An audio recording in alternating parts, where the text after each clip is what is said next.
I brought a handmade gift to Thanksgiving. My DIL said, "Leave it there." So I did, along with a quiet note to my lawyer. They woke up to learn the $22.00 M trust was gone. "Fiona, you're not even his real mother in spirit. You're just a woman who got pregnant and lied about it. You don't belong in this house." My ears rang. For a second I thought I had misheard her, but the silence around the table confirmed it. No one moved, no one spoke. Forks hovered mid-air, wine paused at lips, even the baby in the high chair had gone still. I blinked. Once, twice. She had said it. Out loud, in front of everyone. Rosie, my daughter-in-law. The woman I once gave a job to, the woman I once shielded from a criminal record when I caught her stealing from my bakery at 19, the woman who now stood there, in designer heels and flawless makeup, looking down at me like I was dirt beneath her shoe. She stepped closer to the table, bent down, and picked up the gift I had placed there just an hour earlier, a table scarf sewn from my late husband's shirt, blue cotton, soft with memory, stitched by my hands. It had taken me 3 weeks to make, every thread soaked in care and silence. Rosie dropped it to the floor. Then, deliberately, she stepped on it with the pointed heel of her red shoe. "You want us to keep this trash as a legacy?" she spat. "Take your lies and your cheap crafts and get out." In that act, her heel pressing on my husband's memory, I felt something shift. Not fury, not pain, but a pivot. From silence to sovereignty, from bearing to becoming. I did not cry. I hadn't the strength left for that. I felt my pulse pound behind my eyes, a muted drumming like fists on locked doors. My jaw clenched so tight I thought my teeth might crack. Every breath tasted like copper. But I held it, all of it, like I always had. I reached down, slowly, and picked up the scarf. The fabric was still warm, faintly smelling of lavender and Sunday mornings. The heel's imprint left a crescent, like a bruise on memory. My hands shook, not from weakness, but from something older, deeper. I brushed off the dirt from the fabric like I was wiping dust from an old photo. My eyes stung, but not from shame or rage.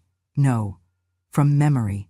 Because at that moment, I was 19 again, on the cold tile of a hospital floor, my gown torn, my body bleeding, my voice hoarse from saying, over and over, I did not ask for this. No one had believed me then. No doctor, no nurse, no officer, not even my mother.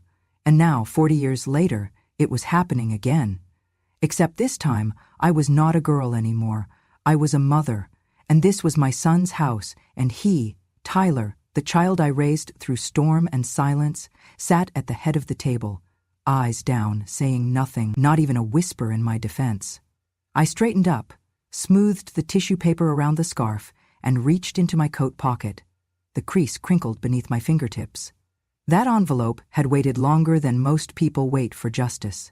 There, folded in half, was an envelope, cream-colored, unassuming. Inside it, a handwritten note with 4 words, "Activate the clause." The envelope I'd carried for years, my quiet promise, now my power. My fingers curled around the envelope I'd kept as insurance for years. It was my quiet promise, and right now it had to speak. They kept eating behind me, passing plates, pouring drinks, laughing too loudly now, as if trying to erase what just happened. But the music had changed, and I was done being their invisible underscore of their comfort. This time, I was the composer. I remember the first time I saw Rosie's name on a resume. She was 19, applied for a cashier job at my small bakery on the east end of town. Back then, the bakery was all I had. I opened it after Tyler started high school, once I could finally afford to turn my pie-making into something more than survival. I named it after my mother, Irene's oven, though I never once told her that. Some wounds never close, even with sugar. Rosie wore too much eyeliner and not enough patience.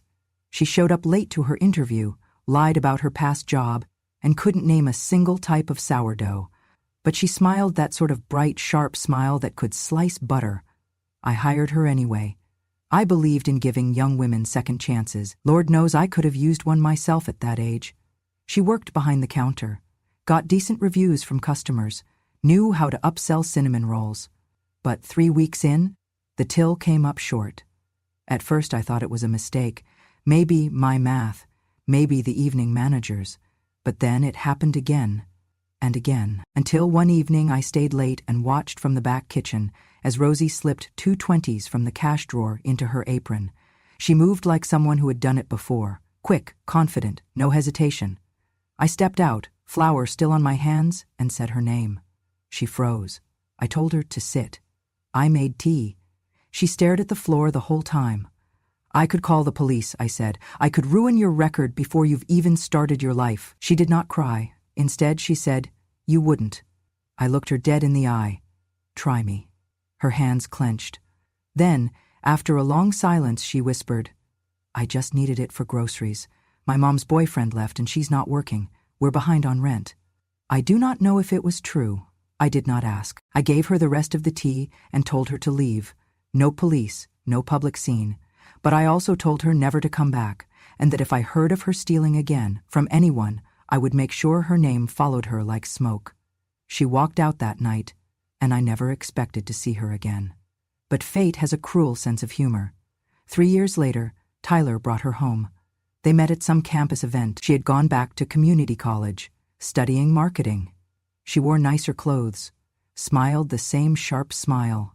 Tyler was besotted. Said she was strong, independent, real. I said nothing, because what could I say?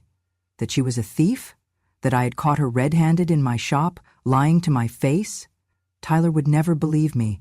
He believed in people the way I once believed in promises. Completely. Blindly. I watched them fall in love like watching a match drop into dry grass. The proposal came quick. She moved in even faster. Suddenly, Rosie was the one cooking Thanksgiving meals, rearranging furniture, choosing the curtains. I was asked to call before visiting. My photos began disappearing from the walls. When I asked Tyler, he said they were redoing the aesthetic. But what hurt more than any of that was the shift in tone. Rosie never said a cruel word, outright, but her compliments always came laced with vinegar. "I love how you still use those old sewing machines. So authentic. Must be nice not having to worry about work stress anymore. Your pies are great, but we've started watching carbs." Tyler laughed. He always laughed. I began seeing less of him, not because he didn't love me, I still believe he did, but because love means little in a house where respect is no longer served. Then came the company. Tyler had this idea, a software startup aimed at helping small local businesses streamline inventory. It was clever, personal. He poured his savings into it, quit his job, took a risk. I supported him, cheered him on, until it all fell apart. Poor planning, misjudged demand, a prototype that took too long. Investors pulled out. Tyler was weeks away from losing the house, the car, everything. I found out through a neighbor, not from him. I drove over that day, asked him point blank what he needed. He would not look at me. "I can't ask you to bail me out, Mom." "You're not asking," I said. "I am offering," he cried. But I did not hug him. I did not say, "It'll be okay," because I had said those things before to people who threw them back in my face. Instead, I went home and made a call. My husband, God rest his soul, had left me nothing but debt when he died, but I paid it off, slowly, brick by brick, and when I rebuilt, I built quietly. I invested in small things, little stocks, long-term bonds, CDs. I never touched them, never told anyone. By the time Tyler's company collapsed, I had enough saved to give him a second chance. But I did it on paper, through a lawyer, a formal contract. I created a trust under my name, funneled the investment through it, and made Tyler the operational head, with one clause. If he ever married Rosie, all controlling shares would revert to me. It was not revenge. It was protection. Because I knew the kind of woman Rosie was, and I knew what she could do when given access to power. Tyler signed without question. Maybe he thought I would never enforce it. Maybe he thought love would be enough to change her. They got married 8 months later. Rosie never knew about the clause. Tyler never told her. But she must have suspected, because once the company started doing well, she began asking questions, poking around, calling their accountant, recommending new financial advisors. She kept saying things like, "We need to know where we really stand, and it's important to have clarity if we want to plan for our future." What she meant was, I want to know what belongs to me. I remained invisible. Let them play house. Let them think they had earned it all, because some traps do not need bait, only patience. They bought a new house. My money. They renovated the kitchen. My money. They sent their daughter to private school. My money. They threw parties where Rosie would clink her wine glass and say things like, "We built this from scratch." I would sit in the corner, a ghost among glossy people, and think, "You have no idea." Once, at one of those parties, I caught Rosie in the hallway whispering to a guest. "She's sweet," the woman had said. Rosie smiled. "She means well. She's just old school. Thinks sewing gifts is the same as being present." I had been present for every scraped knee, every dentist appointment, every science fair. I had been present when Tyler had his first panic attack at 12, when he cried on my shoulder after his first girlfriend dumped him, when he broke his arm skateboarding and blamed himself. Rosie had been present for the glitter. But glitter does not hold foundations together. Dust does. I kept watching. Quietly. From the porch, from the back row of church, from the sidewalk as they drove past in cars I bought. Until this year, until that table, until those words. "You're not even his real mother in spirit." I suppose in her mind that made me disposable. But what she forgot is that women like me do not break. We settle. We observe. And when the time comes, we remove the ground they are standing on, without a sound. The house was full of voices when I arrived. Too many, too loud, none of them mine. Laughter spilled from the kitchen, footsteps thudded overhead, and somewhere in the distance a child shrieked in delight, or defiance, it was hard to tell which. The smell of roasted turkey, buttered yams, and cinnamon-sugared pecans floated through the air, but beneath it all, I could smell something colder. Performance. Rosie liked to host Thanksgiving like it was a red carpet event.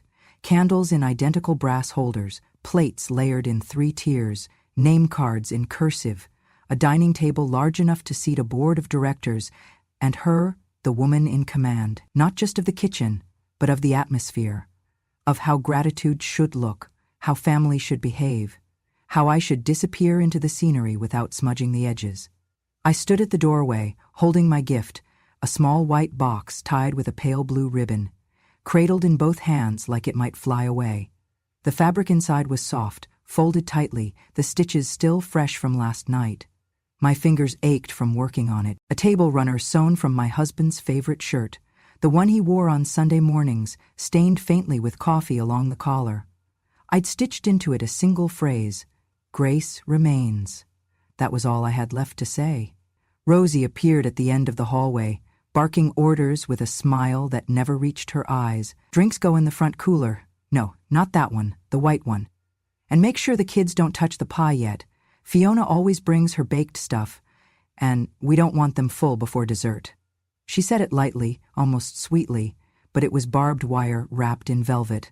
When she finally noticed me, she paused, tilted her head, and plastered on that signature smile. "Oh," she said, "you made it." "I did," I replied. "Happy Thanksgiving, Rosie." She walked up, eyes darting to the box in my hands. "What's that?" she asked, though the disdain was already creeping into her voice. "Something I made," I said, "a table runner for today." Her lips curled in mock surprise. "You still making those little projects, huh?" she said, loud enough for a few heads to turn. "You're just unstoppable." Then, louder, "Come on, Fiona, you brought another one of your vintage masterpieces?" She reached out, untied the ribbon without asking, and lifted the fabric from the box. "Oh," she said, "of course. Linen, again." People nearby chuckled. One of her cousins smirked, whispering something to his wife. Rosie held it up like she was inspecting a worn-out dish towel. "This looks like it came out of a Depression-era garage sale," she said. "Is that a coffee stain?" "It was his shirt," I said quietly. "I stitched it from his favorite one." "Right," she said. "The dead husband narrative. So cozy." A few polite laughs from across the room. Some didn't know where to look. Some didn't care. Then she turned and walked toward the dining room. "Just leave it by the side table," she called over her shoulder. "No offense, but the main table is kind of curated. We don't really need sad energy there." I stood still. I heard someone chuckle, and then someone else. A slow ripple of amusement like smoke filling a room. Tyler walked past, carrying a tray of drinks. He glanced at me, then quickly looked away, said nothing. I turned to place the box gently on the console by the wall. Not the table, not the place I had envisioned, but a corner behind the coats, between a bowl of keys and a forgotten baby toy. I folded the ribbon and tucked it underneath. I straightened my spine. Inside, something folded shut, like a door. This time would be the last. The guests continued to arrive. Plates clattered, wine poured freely. Children screamed and were hushed. The playlist cycled through songs chosen by Rosie, upbeat but soulless. Everything gleamed, everything shimmered, everyone was on their best performance behavior, except me. No one asked how I was doing. No one offered me a seat near the fire. I was given a corner chair by the far end of the table, between a toddler with sticky fingers and Rosie's aunt, who had never once remembered my name. I ate slowly, quietly. I chewed without tasting. My stomach was hollow, but not from hunger. Rosie made a toast. To abundance, to family, to choosing joy. Tyler chimed in, to building something from nothing. They raised glasses. I raised none. Then came the casual slights, the jokes about old people hoarding coupons, the references to Grandma's era, said with a grin like my life had been some quirky sitcom. Someone asked Rosie if I still sewed. She laughed. "Oh, she's committed to the craft," she said. "We all have our hobbies." Hobbies, I repeated under my breath. A lifetime of stitching, baking, surviving. A hobby. No one noticed. No one ever did. Dinner was served in courses. Rosie narrated every ingredient. Tyler passed things with the grace of a host pretending he had earned the silverware. The turkey was overcooked, the mashed potatoes bland, but everyone praised it like it was a Michelin meal. That was Rosie's power. She could convince a room that something empty was beautiful, and that something full, like me, was disposable. When dessert arrived, Rosie brought out her signature pumpkin tart. Store-bought but transferred to a ceramic plate to maintain the illusion. She set it down like a trophy. "Oh," someone asked, "did Fiona bring a pie this year?" Rosie's eyes flicked to me. "She did," she said sweetly. "It's on the sideboard, but we'll stick to the tart tonight. No need to overwhelm the table." People nodded, shrugged, moved on. Tyler said nothing. Not once that evening did he say thank you. Not once did he stand beside me. And in that silence, I felt something ancient rise. Not anger, not pain, just clarity, like a room I had waited years to leave was finally open. I sat through dessert, through coffee, through the end of the playlist. Then I stood. No announcement, no goodbye. I walked to the coat rack, took my scarf, my gloves. The envelope was already in my purse. The table runner remained where I had left it, folded neatly in its box, untouched, forgotten, just as I had been. But not for much longer, because they thought I was just an old woman with frayed hands and soft footsteps. They thought kindness meant weakness. But the thing about quiet women is, we are the ones who write the last chapter, and mine was just beginning. The room was too warm. I remember that clearly, not from the oven or the fire, but from the closeness, the way everyone sat pressed together, shoulder to shoulder, laughter overlapping, wine flowing faster than water, that kind of warmth that suffocates instead of comforts. I was about to excuse myself when Rosie stood up. She clinked her spoon against her wineglass, that classic call for attention, the same way she had done when she announced her pregnancy, when she got her real estate license, when she finally lost those last 8 pounds. Her smile was wide, her eyes locked onto mine. "I have something to share," she said, almost singing the words. Something important, something long overdue. The chatter quieted, forks lowered, chairs adjusted slightly. I felt a tremor behind my ribs. She reached into the pocket of her slacks and pulled out a folded sheet of paper. Printed, clean, cold. "Tyler," she said, turning to my son, "I know you love your mother. I do too, in my own way. But love doesn't mean silence. And it doesn't mean lies." He blinked. "Rosie, what are you doing?" She held up the paper, like a magician revealing the final card. "I got you a DNA test." A few people chuckled nervously. Rosie beamed. "No, really, I did. I wanted to make sure we were clear on your medical background. For the kids. For their future. You never know what might be hiding in a family tree, right? My hands gripped the edge of the table. She paused, dramatic, then read, "Paternally inconclusive. Maternal lineage confirmed. Biological ancestry inconsistent with reported history." Tyler frowned. "What does that even mean?"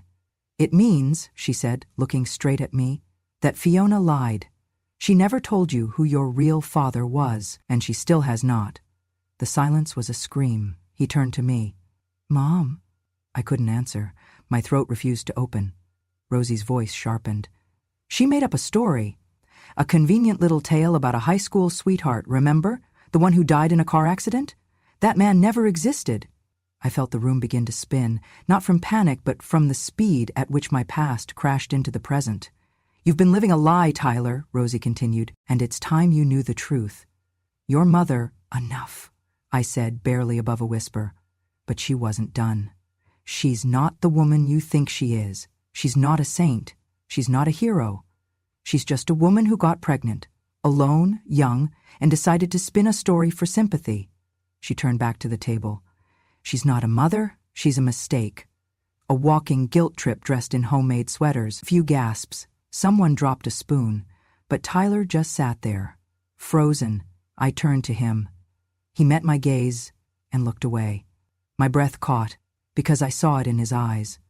The doubt, the retreat, the boy I raised, shrinking back into a man I no longer recognized.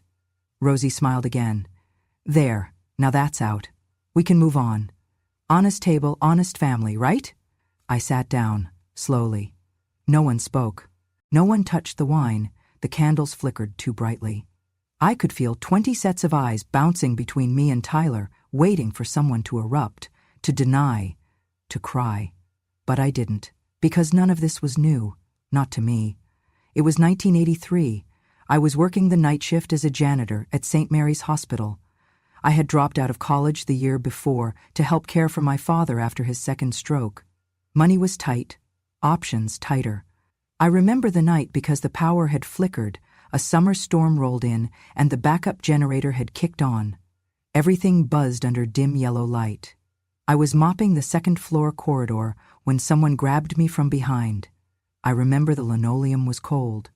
I remember the lights humming. I remember his breath smelled like spearmint gum, and I remember the sound of my own voice, breaking as I begged him to stop. But no one came. I was 19. When I reported it the next morning, they asked if I had been drinking. They asked what I had been wearing. They asked if I had possibly misread the situation. They said the doctor I accused had a spotless record.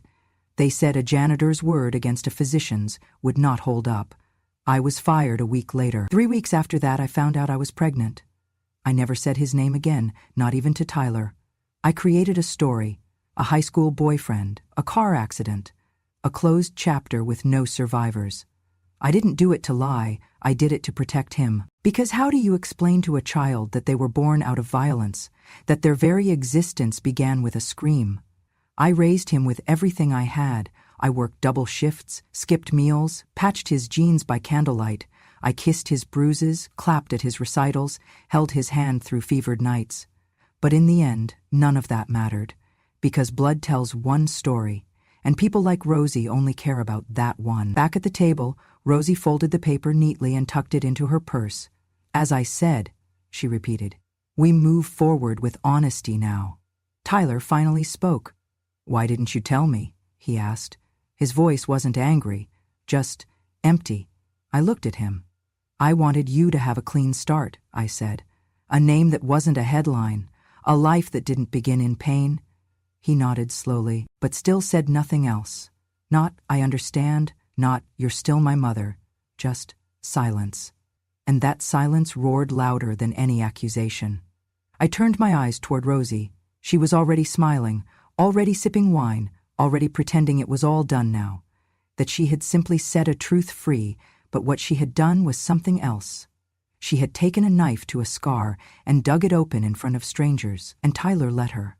I felt something shift inside me, a stillness, the kind of stillness that comes before a storm, not the wind, not the thunder, but the exact second the air goes still and the trees stop swaying. The kind of stillness that says, "You have seen enough." My hands stopped shaking, my breath evened out, and when I stood again, I was no longer the woman who brought the scarf. I was the woman who wrote the will, and I was ready. I thought it would end with the DNA, that they had taken what they came for, the piece of me they thought they could expose, dissect, reduce into scandal, and that, satisfied, they would leave the rest alone. But I forgot what people like Rosie do with power. They do not stop at truth. They twist it into performance. It was not enough for her to call me a liar, not enough to rip open the most painful chapter of my life and parade it like gossip over wine. No, she needed a final act. "Before we cut the pie," Rosie announced, her wine glass raised again, "I thought we could share a little Thanksgiving laugh." A few cousins chuckled politely. Someone whistled. I felt the knot in my stomach tighten. Rosie reached for the remote, and there it was. The screen on the wall flickered to life. Tyler had installed it last year, one of those wide, curved things meant to make you feel like you were inside the movie. Instead, it put me inside a memory I never meant to share. The video began. A shaky camera, obviously hidden behind a half-open kitchen door. In the frame, me, sitting at the breakfast table, alone, a paper plate in front of me, a slice of pumpkin pie, a paper napkin folded neatly beside it.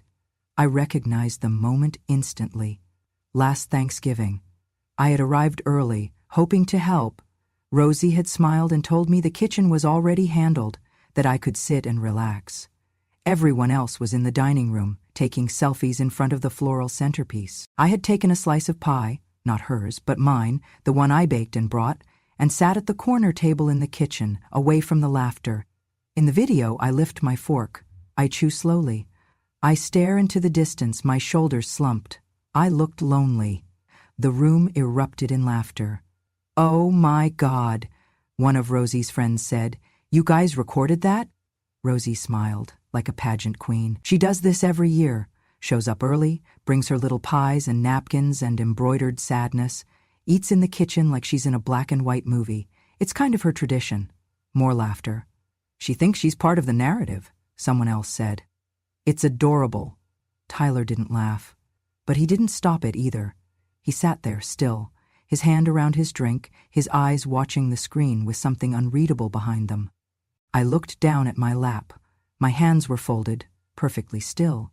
No one noticed that I had stopped breathing. Until Tyler stood. The room quieted again, like they expected him to say what I never would. He cleared his throat. "Mom," he said, looking at me now, fully, "I think it might be time we talked about other arrangements."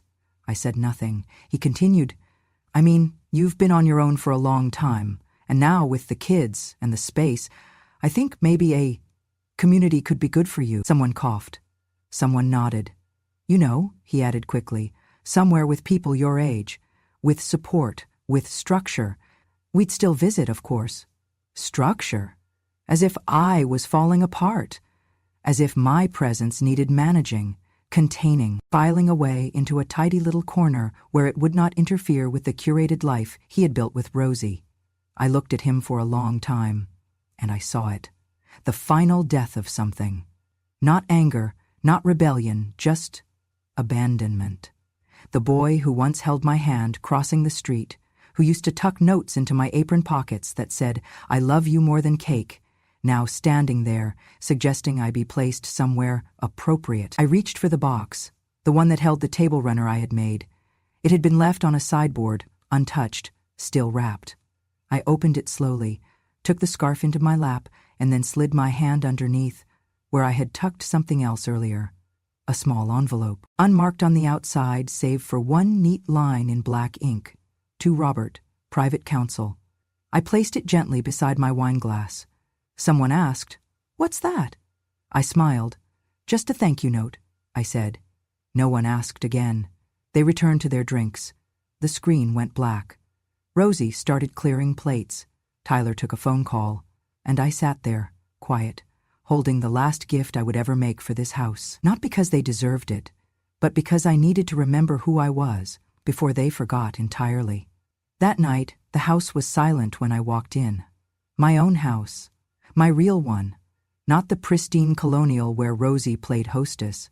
but the quiet, slightly creaky two-bedroom home I had kept in my name all these years, tucked behind a row of pine trees, with a mailbox that leaned slightly to the left and a porch light that flickered when the wind was too strong. It was mine, and no one else's. I hung up my coat, set the box gently on the dining table, and went to boil a kettle. The scarf was still warm in my hands, not from heat, but from memory. It smelled faintly of cedar and lavender and old thread. I made a cup of tea. Then I took the USB drive from my purse and slid it into the side of the laptop. My grandson had handed it to me quietly during dessert when no one was looking, just a soft whisper. I recorded everything, Grandma, even before the dinner. I hadn't asked him to, but he did because children see. They see the cracks grown-ups pretend not to. And he, bless his small heart, had seen what his parents could not. The file was long, nearly an hour. It started in the kitchen, before I arrived, Rosie laughing with a few of the younger cousins. "She'll probably bring another homemade disaster," she said, giggling.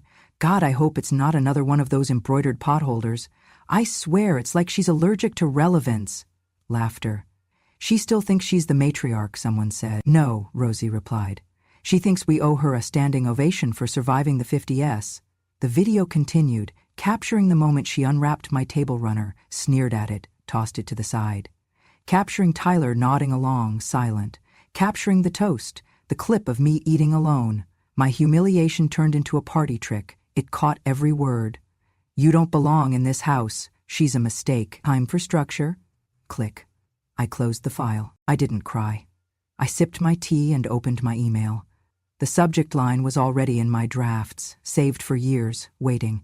Subject, Activate Clause 22. Emotional Equity Agreement attached. The USB recording, a scan of my signature, and a photo of the scarf lying crushed beneath Rosie's heel. My fingers hovered over the send button for only a moment. Then I clicked. And with that, the world I had built for them, brick by silent brick, began to rearrange. 3 years earlier, I had sat across from my attorney, Robert, in a quiet office in a building no one remembered.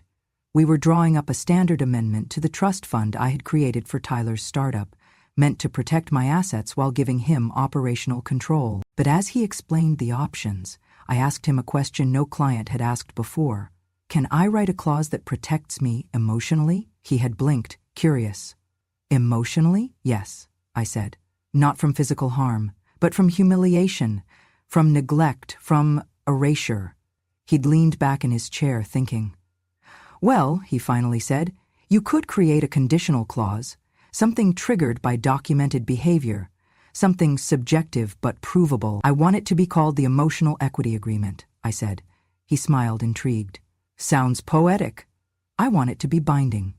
We drafted it over several sessions. It was simple. If, at any point, I was publicly ridiculed, diminished, or shamed in a way that could be substantiated through video, audio, or written witness accounts, then the clause would trigger. And if triggered, all assets would revert back to me, immediately and irrevocably. The assets included 60% ownership of Tyler's company, a detail he had forgotten, even though I never did. Full legal ownership of the house he and Rosie lived in, which was still in my name, temporarily assigned to them under a residential grant I could revoke. A $22 million 0-cents portfolio built through decades of saving, quiet investing, and reinvesting, which sat in a discretionary trust under my sole direction. They had thought it was theirs, because I let them believe it, because I never needed them to thank me, I just needed them not to humiliate me. And they failed. So the clause was now live. The next morning, Robert called. "It's done," he said. "All assets frozen as of 7:12 a.m. Tyler's company is being notified. The house revocation will go out by courier today, and the trust funds are being moved into a new holding account in your name." I nodded, though he could not see me. "Thank you. I have to say," he added after a pause, "this is the most elegant legal strike I've ever seen." "It's not revenge," I said. "I didn't say it was. It's closure." He hesitated again, then said, "Fiona, are you sure you don't want to give them a chance to explain?" "No," I said. "I gave them 40 years for that." And I ended the call. I sat back, listening to the clock tick. Outside, the wind had picked up. The trees swayed gently. A leaf brushed against the window. Somewhere across town, Rosie was probably waking up, sipping her fancy coffee, checking her calendar. Tyler would be reviewing emails, preparing for Monday meetings, scheduling investor calls. Neither of them knew yet, but soon they would. Soon, the house they decorated for the holidays would no longer be theirs. The company they bragged about at brunch would no longer exist as they knew it. The bank accounts they spent from would no longer accept their PINs. They would try to reach me, they would leave voicemails, they would cry, they would rage, and I would not respond. Because some stories do not need second chapters. They need endings. The morning after Thanksgiving, I woke early. Not from habit, not from restlessness, but from something deeper. The kind of stillness that follows a storm you did not cause, but no longer fear. I brewed my coffee the old way, in a French press that Tyler once called quaint. The scent filled the kitchen, and I stood by the window, watching the trees outside bow under the early frost. Somewhere across town, a courier was ringing a doorbell. At exactly 8:06 a.m., Rosie opened her front door in silk pajamas and full irritation. She was not expecting a man in a dark suit holding an envelope. "Rosalind Turner?" he asked formally. She blinked. "Who wants to know?" He handed her the documents. "You and your husband have 15 days to vacate this property. The home is no longer under your name. The revocation follows Clause 22 of the Emotional Equity Agreement, which both you and Mr. Turner signed 3 years ago. All terms were legally binding and reviewed by your independent counsel at the time." "What?" she snapped. "That's a mistake. It is not. Ownership was never legally transferred. You were temporary residents under the Fiona Harper residential grant, which has been formally revoked." Tyler appeared behind her, still rubbing his eyes. "What's going on?" The courier nodded at him. "Mr. Turner, your company has also received formal notice. All shares and financial controls previously under your name have been reassigned." Rosie's voice rose. "Wait, what do you mean reassigned? You can't just take our house." "It was never yours," the man said plainly. "Ms. Harper retained all rights. You signed the agreement 3 years ago, Mr. Turner. Clause 22 has been activated." Rosie's face went pale. Tyler looked like a man waking into a nightmare he didn't know he'd authored. "We'll fight this," she hissed. "We'll call our lawyer." The man simply handed her a card. "You'll want to start here. That's your mother-in-law's attorney. He's already several steps ahead." And with that, he walked away. By noon, the news had begun to spread. A small but well-respected news outlet published an article. "Just a maid? Elderly woman humiliated on camera revealed as founder of $22.00 M Fiona Fund, supporting emotionally abused women." The article included snippets of the now viral clip. Rosie mocking my hand-sewn gift, laughing at me, eating alone, calling me a walking guilt trip. It included my response. Or rather, the lack of one. The camera had caught my silence, the dignity in it. That was the part that broke the internet. Comments poured in by the thousands. She sat there with such grace. Imagine treating someone like that who raised your husband. That scarf was probably worth more than their house in emotional value alone. TikTokers made duets of Rosie's voiceover footage of war memorials and abandoned mothers. Influencers called it the Thanksgiving takedown. A viral hashtag emerged, Fiona Claus. Someone made merch, t-shirts that read, "Activate the clause." By the end of the day, Rosie's Instagram was in shambles. She tried turning off the comments. That only made it worse. She posted an apology video, makeup flawless, lighting perfect. "I just want to say," she began, "that I didn't mean any harm. Families are complicated. Sometimes things are said in jest," and the video was screen-recorded, re-uploaded, dissected, and dragged. People were not buying it. Because people had seen the truth. And it was not a staged apology. It was a quiet woman picking up a crushed table runner from the floor, brushing off someone else's footprint with a grace that no longer needed defending. Tyler's company crashed within 72 hours. Once my 60% control transferred back to my hands, I declined to renew several contracts they had built their projections on. I had not come to destroy. But I would not enable any more, either. Investors pulled out. The press spun the story with glee. Startup darling implodes after hidden matriarch withdraws support. Tyler called me 5 times, I did not answer. He even sent a message through my lawyer asking for a moment to explain. But explanations come before betrayal, not after. His final voicemail was softer than the rest. "Mom, I didn't know how bad it had gotten. I swear I didn't mean for it to go that far. I was just trying to keep the peace." And maybe he was. But peace built on the silence of one woman is not peace. It is erasure. And I was done being erased. Rosie was dropped from her PR firm. Several of her former clients publicly denounced her. Local news wanted interviews. I declined all of them. I didn't need a camera to validate my story. It was enough that the world now saw what had been seen so clearly by one little boy, my grandson, who had slipped me that USB like a lifeline. I had dinner with him a week later, just the two of us. He asked me, "Grandma, are you happy they got what they deserved?" I sipped my tea and said, "I'm not happy they fell." He looked confused. I smiled. "I'm just glad I'm no longer holding them up." I moved out of my old home the following month. Not because I had to. Legally, I still owned 3 properties across 2 counties, including the one Tyler and Rosie had briefly called theirs. But I didn't want walls that remembered their footsteps. I didn't want closets haunted by silences I had swallowed. I wanted a space where my quiet wasn't an apology, it was permission. The new place was tucked into a grove just outside town. It had a name I hadn't chosen, but one someone else had, a woman from the board. Fiona House, the sign read, for silenced women. I had donated the land. I had donated the structure, but they had donated the name. It was a small, sunlit retreat, part community center, part residency, part healing space. No therapists on staff, just women and gardens and books and chairs that didn't creak when you leaned into them.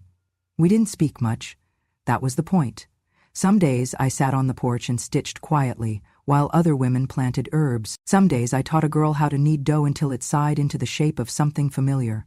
Some days I just sat. Peace has no ceremony, it just arrives.